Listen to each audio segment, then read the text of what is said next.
సిగ్గా ఉంటుందండి. ఆ అమ్మాయిని పడేయాలంటే మన్మధుడిలా ఉండాలండి. నేను ఎలా ఉన్నాను? మనవన్ని ఎత్తుకునే వాళ్ళ ఉండాలి. ఇంట్లో చెట్టు కొడుకులు పెట్టుకుని ఆంటీని పోయి పోతావా? ఫోన్ చేసినావు బంగారు. ఇంకోసారి ఫోన్ చేసావో నిన్ను బ్లాక్ చేసేస్తాను. ఇంకొకసారి అమ్మాయి వెనకాల తిరిగినట్టు నాకు తెలిసిందో అంటే నీకోసం తప్ప నాకు అది ఇంట్రెస్ట్ లేదా? మా కథలో ఎవరు ఊహించిన కొత్త ప్రాబ్లం ఒకటి వచ్చింది.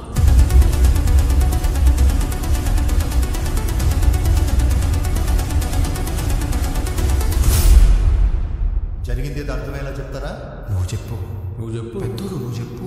ఇందులో పెద్ద చిన్న ఉంది, నువ్వు చెప్పు. చెప్పడానికి ఏముంది? సైకాలజీలో కోర్సులు ఉన్నాయి కానీ సైకోలు కోర్సు ఉంటే సిలబస్ మీరే రాయాలి సార్.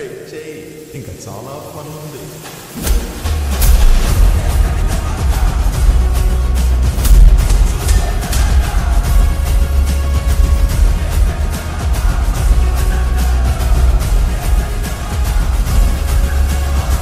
యశోద, రేపు 5ంటికి మన ఇద్దరం లేచిపోతాం. నేను 4ంటికే లేస్తాను.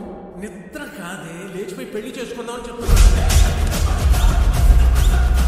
దొరికితే ఏమైనా ఉందా? బయటికి పంపించేసేవాళ్ళు భయ్యా. బాబా పంపించేసేవారు భయ్యా.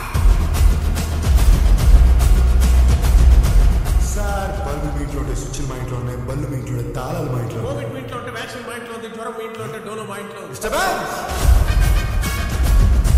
ఇలాంటి డిస్టర్బెన్స్ లేకుండా ఈ శివరాత్రికి మేమిద్దరూ కలిసి మిమ్మల్ని కలుస్తాం.